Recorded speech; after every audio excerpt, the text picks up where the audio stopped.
Hi, folks. I'm Jimmy Hiles. I'm Lydia Judy. And I'm Derek. Question Are mark? you sure? Some days. This is Scream Bloody Movies, a podcast where we review a horror movie each week. We go over the horror news. And guys, tonight we head back to Crystal Lake. Are you sure that's what it's called? Well, Forest Green now, but it's still Crystal Lake. It'll But you always be see, Crystal Lake. it's always Crystal Lake. To Jason, it's still Crystal Lake. As we resurrect the big guy for Friday the 13th Part 6, Jason lives. But before we get into any of that, how are you guys doing tonight? Doing good. I'm surviving, so Good. That's that good to know. makes a difference. It does. I'm doing good as well. I'm excited to talk about tonight's movie because there's a lot to talk about. But first, we're going to hop on the train and check out some horror news because I've got a plethora, guys.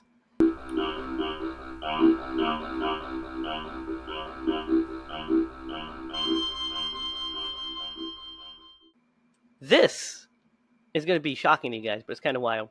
So Eli Roth's Hostel series he has a Hostel TV series in the works at Peacock, starring Paul Giamatti. Really? Yeah. So he is Interesting. attached to star in it. It's in development at Peacock. Variety is reporting this. And it says Chris Braggs and Mike Fleiss, who produced the Hostel films, are executive producers, and the plot is being kept under wraps. But, come on, what? Paul Giamatti in a Hostel TV series? What do we think? He's got to be like an innkeeper or something. Or maybe one of the businessmen. Yeah. But he'd make role in it. Yeah. TV series, huh? I don't know. I wouldn't have guessed that they would have taken that approach, but okay. See what they got. Yeah. I'm down. How about you, Lydia? Yeah, I love Paul Giamatti. Well, yeah, he's great always. Yeah. It better stay in the vein of the original. I know what I'm talking about. Well, yeah, I mean, it'll be... Are you talking about all the death and violence? Yeah, exactly. That's what else would I have talked about? Been talking about. Oh, my God. I know exactly what you're talking about. But that's something to look forward to. That's going to be pretty cool. Let's see here. This is really interesting. You guys... Oh, I don't know how you guys are going to... You guys are going to get blown away by this. It's been reported that Chris Columbus has finished a brand new screenplay for the third Gremlins movie. They're just waiting on approval from Steven Spielberg. Hasn't he been dead for like 300 years? Oh my God, every time. No! What do you think? Gremlins 3. I had heard that. Yeah, I mean, that's great. Hopefully because the original cast is coming back, right? Or like the majority of it? As far as we know, Zach Galligan is back. Yeah, Zach Galligan's back. He said after 35 years, they come up with a script. Warner Brothers is incredibly interested in doing it. Apparently, we're waiting on Mr. Spielberg to read it and approve it. But you can thank the success of Beetlejuice. So... Well, unfortunately, Hulk Hogan can't reprise his role in the second one, so... He cannot. I love Gremlins. We have to do Gremlins 2, by the way. We haven't done that one yet. Yeah. It's fucking great. I can't believe we haven't done that. I know, I can't Christmas 2025. Yeah. It has to be this Christmas, yeah. But, yeah, I'm excited. I love Gremlins. I've wanted a Gremlins 3 since I was a kid, obviously. And that'd be cool as long as it's, solid. I know legacy sequels get a bad rap. I get it. But, I would like to see... I'd like to see what comes of it. Yeah. Lydia, I've got something for you. It's time for our favorite segment. You know what segment is that? NECA review segment. That's right. Okay. We've got an action figure segment to review, and it's not only any action figure, but it's the Munsters. Oh. What? That's awesome. That's right. Look at this look at this Herman. That is Oh my gosh. Herman. I'm telling you, if I win the lottery, I'm buying this. Well, I mean, it's not, you don't have to win the lottery to buy it. It's like only $30. It depends on your situation, but this is beautiful. I mean, it legit is beautiful and nostalgic. Yeah, and now look at this, Grandpa. Grandpa looks amazing. Do they have a Lily? They do not. They're making just Fred and Herman and Grandpa. So Fred Gwynn and Al Lewis. But look at that Grandpa, man. Great, man. That's insane. Yeah. That's so good. And look at the different faces. That's amazing. I remember that when he's like... Oh my gosh, he's got a little cigar. Yep. That's pretty fantastic. Great stuff, right? I love that shot right there. That is so nice. Yeah, it's incredible. Wonderful. Love it. Love it. I can't even... That made my day better. Did it? It did. That reminds me of... I had the Munsters Barbies, like, collectible. Oh, did you? When I was little, and my mom would let me open it, and all I wanted to do was play with those dang Munsters. I think it was just Herman and Lily that I had. They were in like a box set together, and they were so beautiful too. Like the colors and everything, they look so good. Nice. That's awesome. I would open those if I still had them. I'd be like, I'm gonna go play with those. Yeah, that's awesome. I love those. I think these look incredible. Just the NECA does great work. And I would love to get the Munsters, add them to my collection. I know you'd love it, Lydia. Yeah. And you would too now, Derek, right? Yeah, I don't even have a collection, but that... you would start it with those? Yeah. Those are magical. So excited for those. So, guys... Derek is a Munsters guy. He's definitely a Munsters head. That's why he was all about Rob Zombie's family. movie. I'm an Addams Family girl over here. Yeah, I was not about the remake. Oh, yeah. I'm pretty sure I gave it negative. No, you didn't, but you wanted to. You hated Jamie it. wouldn't let us. I wouldn't let us do negatives. So check this out. I got one more thing to share with you guys, to show you before I talk about some other really cool news, the last bit of news. But check this out, you guys. We got first images from Guillermo del Toro's Frankenstein. Yes. Obsessed. And who's playing Frank? Well, Frankenstein is the monster is being played by Jacob Elordi. But there he is, right? He looks so good. That looks so cool. Let's see what these other pictures look like.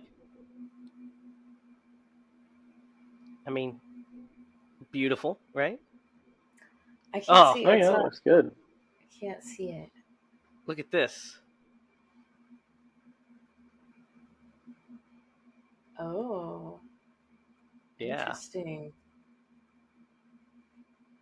I'm not going to lie, that reminds me of Dracula's suit. Yep.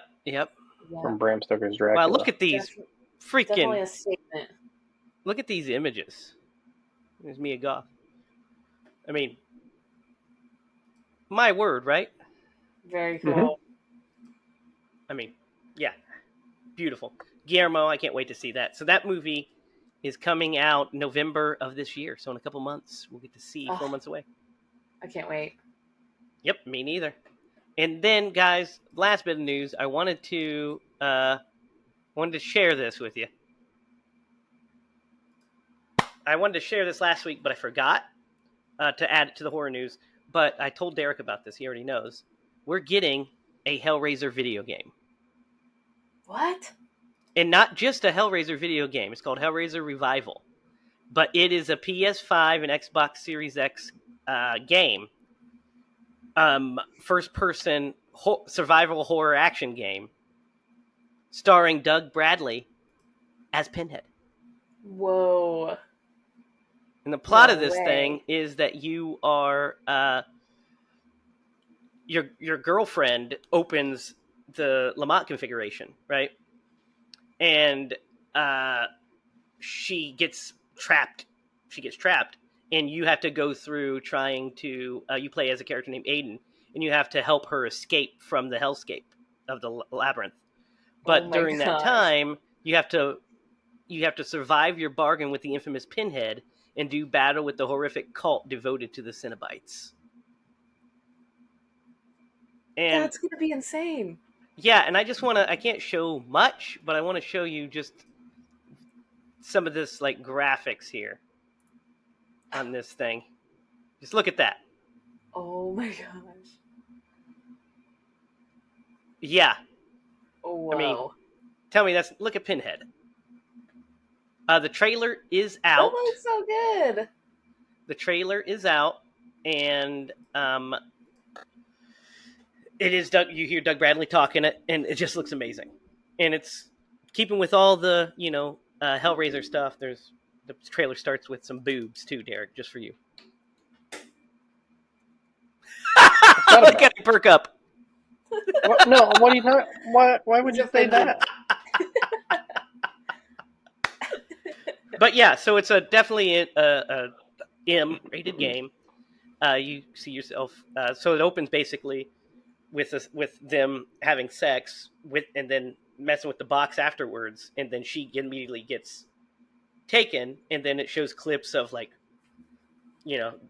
your character doing different stuff, and Pinhead talking to you and saying, "Her soul is mine," shit like that. Looks pretty That legit. that sounds really cool. Yeah, I'm pretty excited to check that out. And that, guys, wraps up the horror news. All right, now on to tonight's main event. Picture it. It's 1986, the best year in all of history. A very important year for the world, really. Jason died. Jason's dead. 1985, Jason was dead. He died. Well, he died in 84. Then in 85, they brought back everybody's favorite slasher villain, Roy, the ambulance driver. Oh my gosh. Yeah. And the audience reception was not great. It was not great. It was not kind. They're like, where the fuck is Jason? Where the fuck is Jason? So Paramount was like, you know what? I think we need to bring back Jason. And writer-director Tom McLaughlin had an idea. And he said, hey, I think I know how to bring back Jason. And I'm going to do it like Frankenstein. And I'm going to do it like a Saturday morning cartoon. And we're going to have fun. And it's going to be a rock and roll roller coaster of a film. And guess what, guys? He fucking did that. That's exactly what he made. So, 1986, this thing comes out, and audiences aren't sure what to make of it because this is 10 years before Scream and 8 years before Wes Craven's New Nightmare, which are both, self-referential meta movies. This does it a little bit first. Not quite to the degree that those movies do, but there's definitely some in here. And so, like but when time they has break been the fourth wall. Fourth wall breaking, just kind of self-referential, talking about the horror movie tropes, things that happen in horror movies. This movie does those things. Whereas Wes Craven's New Nightmare, we actually get to watch them make a fucking movie. So that's as meta as you can be, Yeah. But yeah. But history has been very kind to this movie. So, let's dig into Friday the 13th, Part 6, Jason Lives. When did you guys... I know where... go ahead. When did you guys first see this? Is this either of your first watches? It's not. It's not my first watch. Okay. Do you remember the first time you watched it? The first time I watched it was probably last year, maybe? When you gave me the set of... The Blu-ray set. The Blu-ray set. So I went through and watched pretty much all of them at once. And, I had seen some here and there, but I don't think I had ever seen this one before. I don't think. Oh, so this is only your second time watching this. This is like my second time watching, basically. Actually, it might be third because I think I've binged that set like twice now. Again? Yeah. Derek, how about you? Is this your first time watching this? Obviously not. No. No, I've seen this movie. So this is probably my first or second favorite of the series. it's a toss up between this one and actually the sequel, like the following one. Are my two favorites. So for me, this is near Jason Prime. If that makes any sense. Yeah. But gosh, I was maybe 10 or 11 when I saw this movie, so that would have been in like 94, 95. Which I wanted to just say, if you were a 21-year-old person when this movie came out and you went to the movie theaters to watch it, you're now 60 years old. Yep. Yep. What? I know. Sheesh. Yep. Making Yep. you feel old, because I do. So, yeah, this is not obviously not my first time seeing this, and I do not remember the first time I watched Jason Lives. It was when I was very young. This is one of the first couple I had watched. You know, this one, part 3 was the one I saw the most as a kid. Then probably this one, then part 4. But like I remember in early college when I was getting real into all of the Friday movies again, like buying them and collecting them. This is one of the first ones I bought. The first one I bought was the first movie. Then I bought part 3, 4, then this one. And so those were in my rotation as I was going through the movies in those early days. But yeah. So guys, Derek, you said you wanted to start somewhere. Where'd you want to start? That's actually where I wanted to start, was how old you would be if you watched it. But, we might as well start where all good movies start. Well, here's what we're going to do. Let's talk about this opening real fast, and then we'll talk about the characters. And then we'll kind of dive into some stuff. But this opening is important because it does set it sets everything. It sets the story, sets the stakes, sets the tone of the film. All of that's provided in this opening. So, first of all, we have our third Tommy Jarvis. And for my money, the best Tommy Jarvis. The best, Tom Matthews, yeah. right? I was going to say, I love this Tommy. Yeah, Tom Matthews is my favorite Tommy. What do you think, Derek? I mean, he's not the best actor in the world, but as far as Tommies go, he's Tommy Jarvis. Yeah, he's the best Tommy. Because he's not, the part 5 Tommy's the fucking worst, right? I mean, he says like 3 lines and then does karate. It's fucking horrible. Yeah, he's pretty bad. He's pretty bad. But this Tommy, we, redeem him into a hero. He's like, very clearly the hero of the movie. And so we get Tommy Jarvis trying to set out to, in Jason, because he's, with his friend Haas, who, by the way, you guys know who that is, right? That's Horseshack from Welcome Back, Kotter. For all you old heads out there, welcome back. But he and his buddy, he still, can't put Jason away, so he wants to be sure that he's dead. So they go to the cemetery to basically kill him. His plan is to burn him. But when he gets there, he has like PTSD flashback and starts stabbing the shit out of him with an iron rod from the fence. Stabs the shit out of him multiple times, and then throws the mask down in the thing and says, "Fuck you, Jason." Goes to light him, and as he's reaching for the stuff, lightning strikes the pole and rejuvenates Jason. Nice. And he returns. We see his eye open and watch him follow him, and then he, puts his hand through Oz's chest and pulls out his heart. What do you guys think of this opening? I love this opening. It's fucking rad. It's so rad. It's so rad. Yeah, it's like a rocket ship, man. This is lighting the fuse, because it hits the ground running. This movie does. Yes. And it kind of doesn't stop, to be honest with you. No. And just the aesthetic, man. Like, when you think of, like, the quintessential horror movie, like camping horror movie, like this one, this has just got a different feel, I think, than, like, the ones that came before it. It's beautiful. The tone is lighter. It's a campier. Mm-hmm.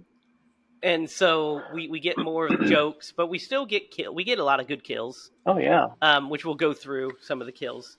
But this opening, like I said, it sets the stage, and then Tommy escapes, and then Jason grabs his mask and puts it on and turns to the camera with that really fucking cool shot. And then we zoom in and we get a James Bond opening. He literally walks through his eye like the Bond opening gun barrel and slices the screen. I'm like, yeah.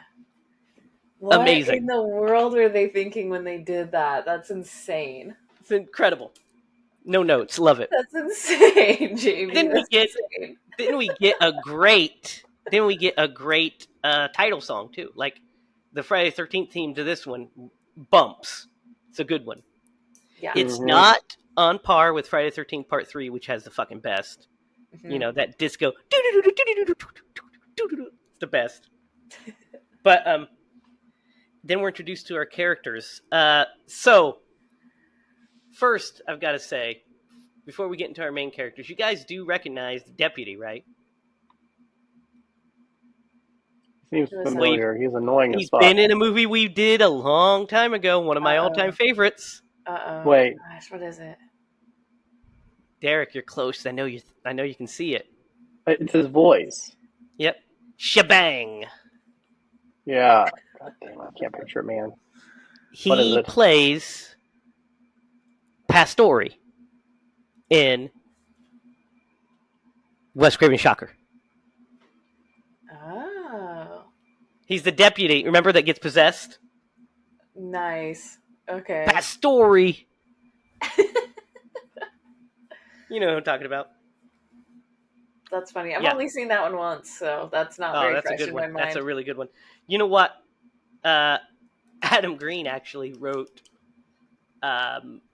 He wrote the Friday the 13th game, the Jason tapes, were written by Adam Green. Really? I don't know if you knew that. No. So he wrote like an entire backstory for Pastore, basically that he was in this movie. All this shit happened. He left Forest Green and changed his name and got another job at another department, and then the events of Shocker happened. Oh no! Poor bastard doesn't catch a break. So he connected the universes? Yeah, he did. But yeah, so let's talk about our cast here, because we got a pretty fun group of teens. We have Megan is Sheriff Garris' daughter, and she is a wild child. Love Megan. What do you guys think of her as a final girl? She's awesome. Yeah, she rips, right? Dude, she's crazy. Yeah. And then Sheriff Garris himself is a lot of fun. Yeah. He's like just a perpetual asshole, which cracks me up to no end, by the way. It's just like everything's like at 100 with Sheriff Garris. He's always at 100. Yeah. And he's named after Mick Garris, in case you didn't understand. We have Sissy, who's, okay. Paula, Nikki, and then my favorite, of course, Court. Who doesn't love Court? Man, his explanation of how the Indian boy finds his father and just leaves the mother. Perfect. Yes. And then the kid, he knocks over the rock, says he doesn't want his mom following him. Yeah. He doesn't want to see her again. As he has like his headphones like just hanging from his neck. With his total 80s. Knee open jeans. Yes. It's such a cool guy. Court cracks me up. So what's cool about our group of teens this time, what's cool about just all of it, is that Camp Crystal Lake is now Camp Forest Green, and it's open. We have an actual functioning camp. So there's actual kids there, which was one of the things that Tom McLaughlin wanted to do, because he's like, none of these movies ever have the kids in there. Wouldn't that add like a sense of danger if the kids were there? Yeah. And yeah, it does, because you don't want anything to happen to these kids. Yeah. So I like the scene where they're kind of describing, the stuff, and they're like, "There's only one thing scarier than old Jason," and she points out the window, and the kids arrive. Yeah, Yep. it's And true. so basically, how our story ends up progressing is we have Tommy running into the sheriff's office and meeting him, and sheriff, of course, he's like over the top, but the sheriff's like, hey, you need to, calm down, or I'll throw you in the slammer, and it's like, dude, he's No, coming he to makes talk a to you. comment. Yeah. I'm going to paint this room with your brains or something like that. Yeah, redecorate the room with your brains. That's what it is. Like, what the fuck? What's Calm going down on? there, buddy. So they think that he is, crazy, obviously. Yeah. And he's like, no, listen, Jason is alive. He's out there. And so they're like, we're going to take you to the edge of town. We're going to escort you out, and we're going to go. So they do, Really stupid. but he decides to run to the graveyard. They follow him because he wants to show him that Jason's grave's empty. But the grave digger, caretaker of the cemetery, finds finds Oz's body, and this is when we break the fourth wall, when he finds the body, and he's like, I'm not touching. At least close the thing. I'm not, touching a slimy sucker. And he looks directly at us, the audience. And I love that. It says, some folks have a strange idea of entertainment. Yes, so Mhm. good. And then after Tommy visits, and we find out that, the grave's been buried over and everything, he's like, dig him up. He's like, dig him up? What does he think, that I'm a fart head? That always makes me laugh too. Especially the cut with the kids yelling, yeah, after he asks if he was farting. Yeah. There's a few good cuts like that in this. Oh, yeah. Let's talk about some of our kills, because our first kills that Jason notches are a couple driving down the road, trying to get to the camp, essentially. And they run into Jason.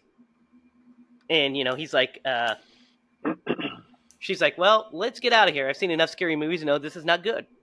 Yeah. And he's like, no, just, run towards him. He'll move. And he doesn't. And he's like, hang on, I'm going to scare him. She goes, you're going to scare him? And then, he goes out there with a gun after she calls him Dirty Harry. Goes out there with a gun and gets, like, impaled and thrown. Yeah. And then Jason, I love when she said, just drive towards him. He'll get scared. And she stops in front of him, and she honks at him, and he slams the thing and pops the tire. She goes, yeah, that really scared the shit out of him. The way she says that always cracks me up. Yeah, that really scared the shit out of him. Yeah, she has so much more common sense than that guy. Oh, yeah. Yeah. And so listen to the girl. Yep. So her death is fun because she, we get the disappearing Jason, and then he returns and stabs her with the spike in the face, and then, because she tries to pay him off, and then the money floats away. The American Express, don't leave home without it, of course. Don't steal home without it. Yeah. Well, is this baseball analogy, Derek? What are you talking about? Nah, you don't get it. It's from Major League, man. Wesley Snipes. Yes, I remember. Don't steal home without it. Good old, what was his name? Willie something? Is that his name in that movie? Willie Mays Hayes.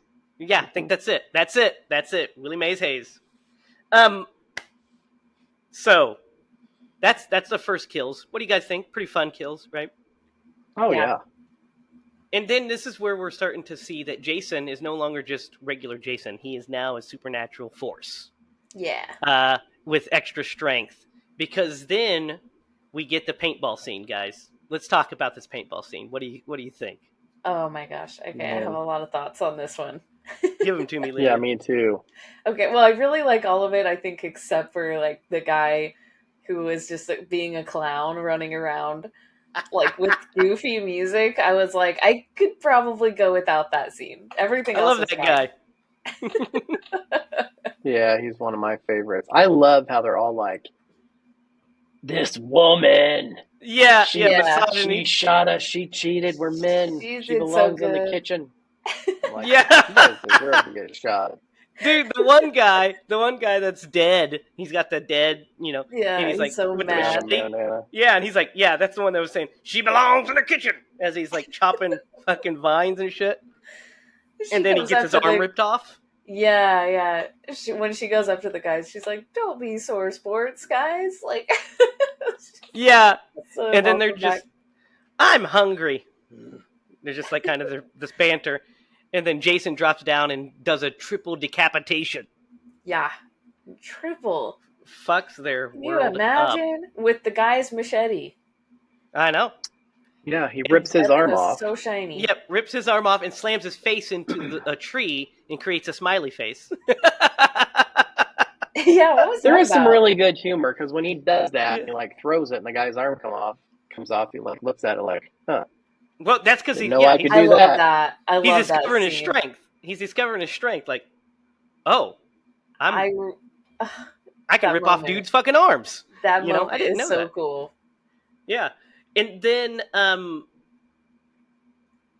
basically Tommy is framed for these murders.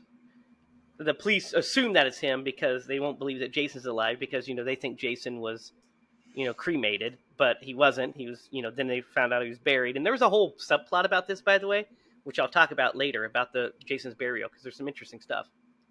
What do you think about the caretaker's death? The caretaker. Doesn't he say you're gonna be the death of me?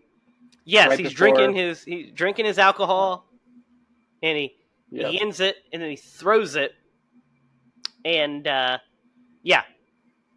doesn't hit the ground. And when he turns around, Jason's standing there and like kills him with his own bottle. This, I have to say, like, the deaths in this movie made me think so much of you, Jamie. Why? Because they use things that they like. I Their vices don't against know. them. I don't know I can't say exactly what it was, but it was just, I just felt like so much of your style. It's like you would totally do that death for Yeah, sure. because it's cool as hell, and It is fun. cool. It is cool. And it, I mean it it's as a compliment, 100%. You're right, but it's like in character for that character, Yeah, and so it's an in character death. I love those. yeah. When we were writing our spec script for our Nightmare on Elm Street movie, we all of the characters' deaths were their fears. Because that's what Freddy does. Yeah. So when if you set it up like, Johnny is playing golf earlier, then you can, shove a golf club up his ass and kill him or something. Then that's cool. Real quick before we move on, because this was kind of funny. So immediately after this, there's a couple that's making out in the woods, and the guy hears a noise. Mm-hmm. And as he goes to investigate, and he finds Jason, this is right after he shoved that bottle in the guy's neck. Jason's just going, Yeah, he's just hacking him to death. just like, you son of a bitch! All those times you pissed on my grave. Yeah. He looks up and sees him. Yeah. Yeah. Then they get shish kebabbed, right? Not their death. Yeah. Yep. Shish kebab on together the motorcycle. on the or motorcycle. something. Yeah, that's really funny. That guy's that couple's really funny because he's like, They're so out of place. yeah, and he's just like, blah, blah, blah, blah. Yeah, those were pickups actually. The caretaker death in that death were pickups because they were like, there's not enough deaths in this movie. There's not enough kills. Our body It makes count. sense. The body count needs to be higher. Yeah. So that makes perfect sense because that couple was just like completely out of place out there. So, what do you guys think of Tommy's escape from jail with Megan? Because he's been arrested by the sheriff and all that. I love this bit because it's really fun. Like they kind of plan their little plan together. Besides the fact that Megan is like just living on the edge. I love her because she's wild. That's what I love about her, and she believes it. Yeah, she believes it. I like how clever this little scheme was. Yeah. I love it when he grabs her and then she kisses him and he's like, oh, she's really kissing. She's into it. Yeah. Then old Pastore, that's what his name is to me always. Pastore comes over there and she steals the gun. Megan puts the dot on his nose. Wherever the red dot goes, shebang. No, you can't do this without like saying, "Who's the clown now?" You're the one with the red nose. Or he Yeah, goes, "Stop clowning around." She goes, "You're the Megan, one with the stop red clowning nose," around. Yep, it ends up there. And then Tommy says, which is "Wherever just the red dot goes, shebang." And he's like, "Oh, gadget!" using my line. Yeah. But I love this little car chase that happens after he does the research, finds out that water, basically killing Jason where he originally died, is would lay his body to rest. Do you see what the name of that bookstore he was at was? What was it? Karloff's Books. Nice. Yeah, yeah. Nice. There's a lot of those sprinkled out throughout this movie. I think there's some Yeah. I don't get the reference. too. Shut up.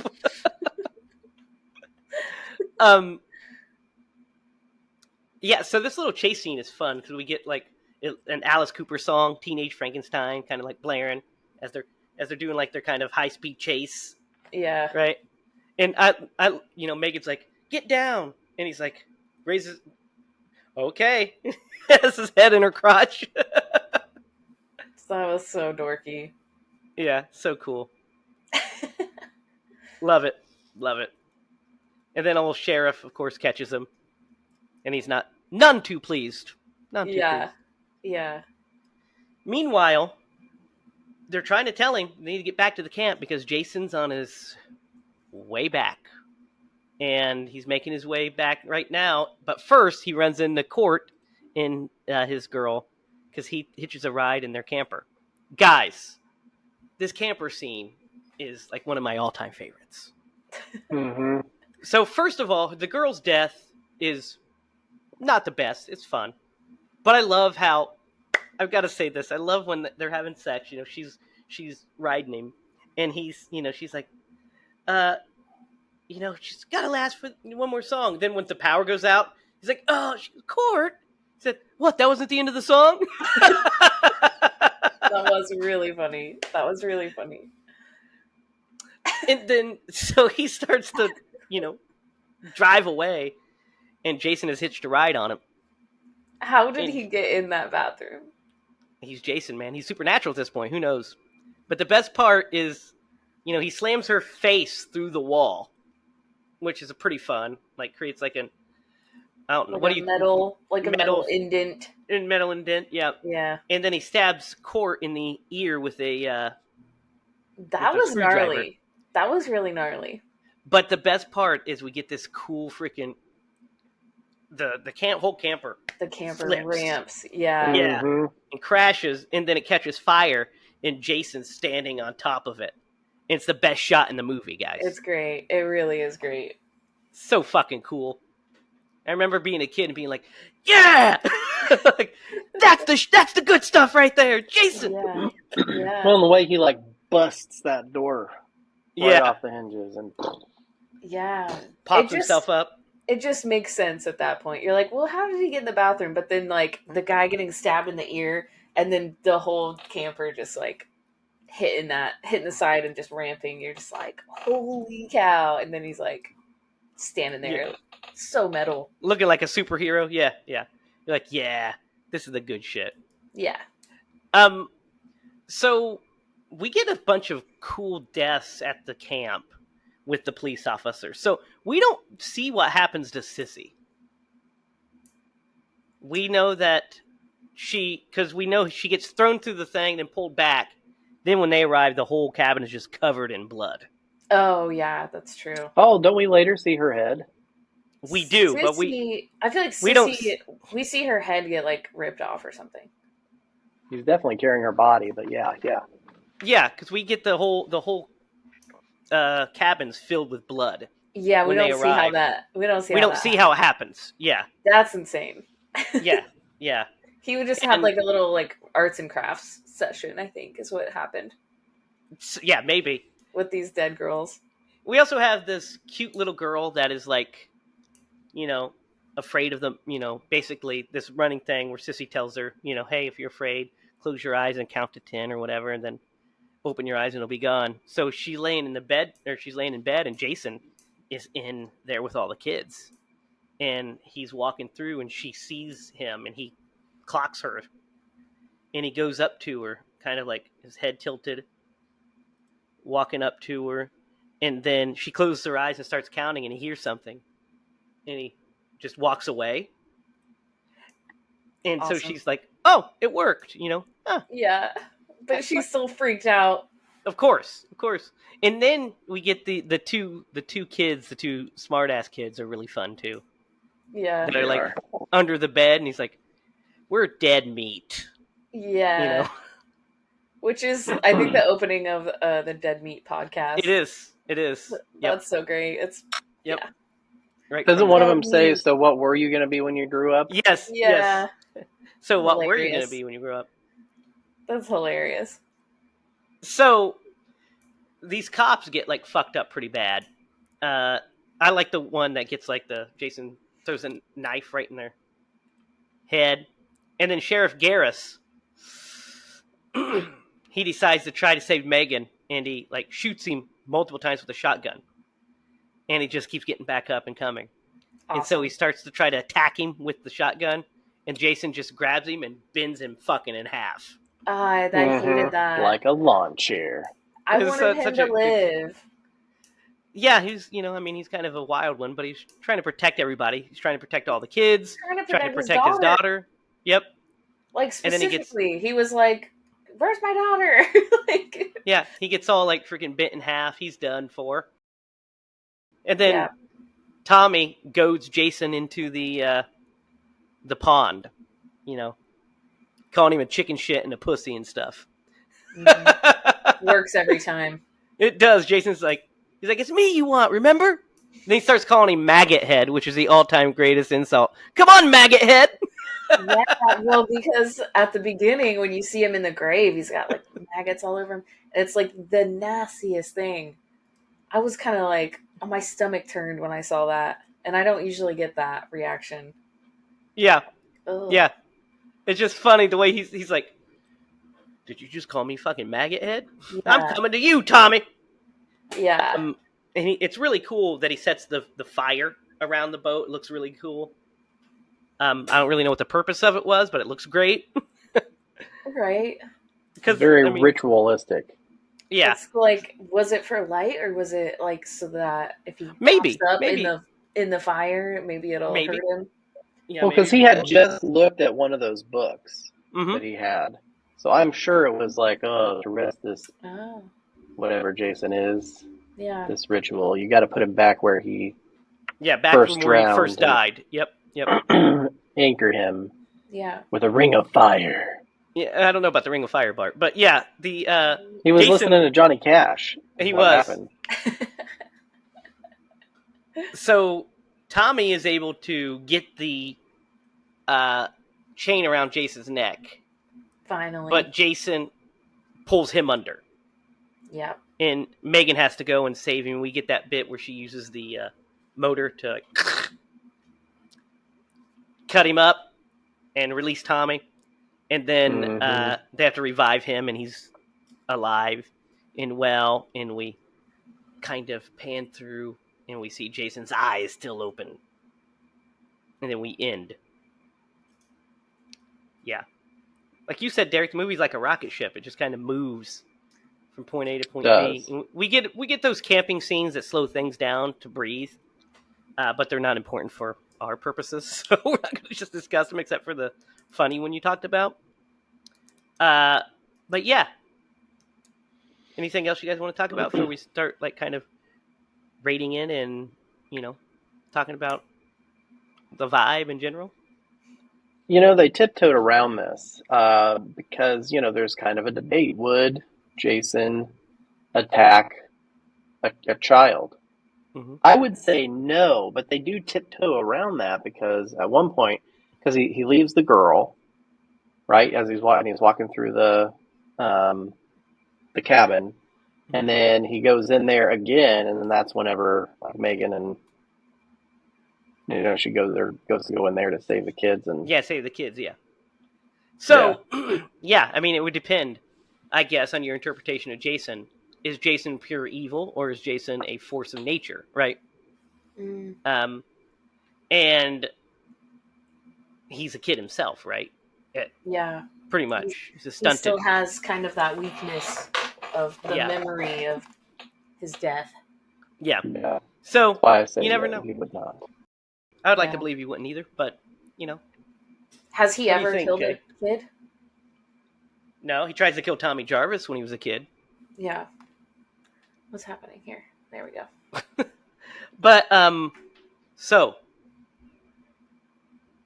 the grave situation. This movie originally had a completely different, or had like a tacked on ending. There was more to this. So the question is, who paid for Jason's grave, right? If you want to like start thinking about it, like who paid for the grave? He has a sister. Well, he didn't at this point. No, and his sister definitely wouldn't because she doesn't. She's not. We'll talk about that when we get to that shit ass film. Mm-hmm. But originally, this movie ended with Jason's father. So we're going to meet Jason's father, Elias. There's actually a whole scene storyboarded. That's insane. Where we're going to see, like, Jason's grave again being, like, put back together or whatever. And we'd see Elias Voorhees standing over it. And he's like, I got it. Because the caretaker originally didn't die. He was added, as an extra scene to up the body count. And he calls him by his name, Elias. And we see his face and his eye and stuff, and then, so it was going to expand the lore. But then they decided that it probably wasn't necessary, so they cut it. Though it would have been kind of cool, right? Mm-hmm. So we'd never seen that before. Yeah. So he shot 3 endings, 2 of which were not included. The one, the mask floats up to the surface. Another where Deputy Cologne, which is Pastore, tries to reach the jail cell keys. And he the police station door opens and the film ends. So Jason might have been there, but they didn't like him. And then they got the one they did, and then they shot the eye, and then they also had the Elias scene, which was he was completely silent through. But that is Friday the 13th Part 6, Jason Lives. What do you guys think?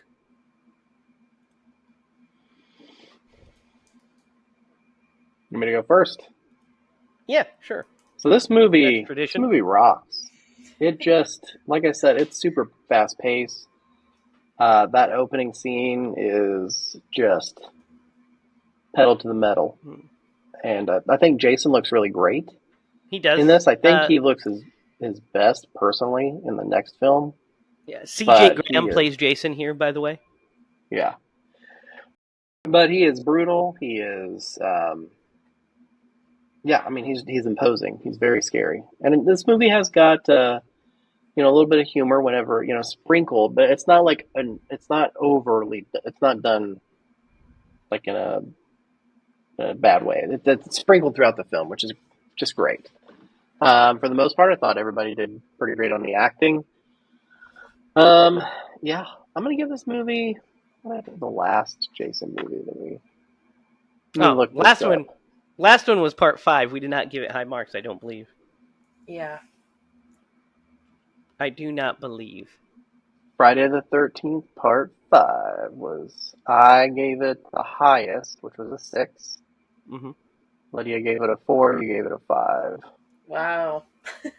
Yeah, you did not like that one, Nobody will Lydia. blame you for really either bad. one. Yeah, you did not like it at all. All right, so Part 4. Part 4, Yeah. I gave it an 8. Lydia gave it a 10, you gave it an 8.5. I'm going to give this movie, I'm going to give it an 8. This movie is fun. It is. Yeah. Like, I want to, no joke, I want to watch this movie again. Yeah. Like, Nice. Yeah. I had so much fun watching this movie. I'm going to give it an 8. What do you say, Lydia? Oh, man, that's really crazy. So I gave Part 4 a 10? Yeah, you love Mhm. Part 4. Okay, what happens in Part 4? Remind That's me. for the first. That's Corey Feldman, Tommy Jarvis. Oh, okay, yeah, that one is really good, huh? Yeah, that one is a 10. Yeah, it's a great movie. Okay, so, the whole time I was watching this one, I was kind of feeling like an 8. But I think I'm gonna do 8.5 just to Oh, add a little flavor. just a little I thought spice. I thought this was really good. I had a lot of fun watching this one. I enjoyed pretty much every moment except that clown running around in the woods. He's all good. Yeah, I'm right there with you guys. I'm going to give it an 8 too. I really, really enjoy this one. It's my second favorite Friday movie after Part 4. Um, and I think it's just a blast. I think the pacing's really good. It never drags. It's like only like what 85 minutes or something like that. How long is this movie? Yeah, 86 minutes. So it's just in and out. The perfect time for slashers. You know how I feel. 85 to 89 minutes is where it is. 85 to 90 minutes. Yeah. In and out. Tells the story. Has a bunch of fun jokes. A bunch of great kills.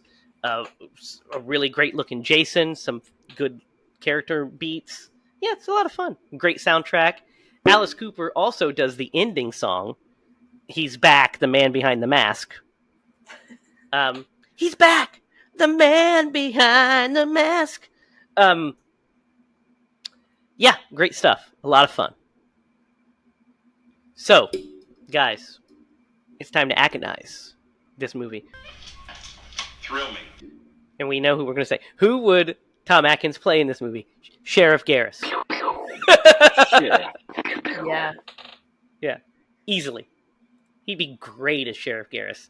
Now, the Yeah. actor that played Sheriff Garris, which is David Kagan, does a great job. He's great Yeah, too. He does But- a good job.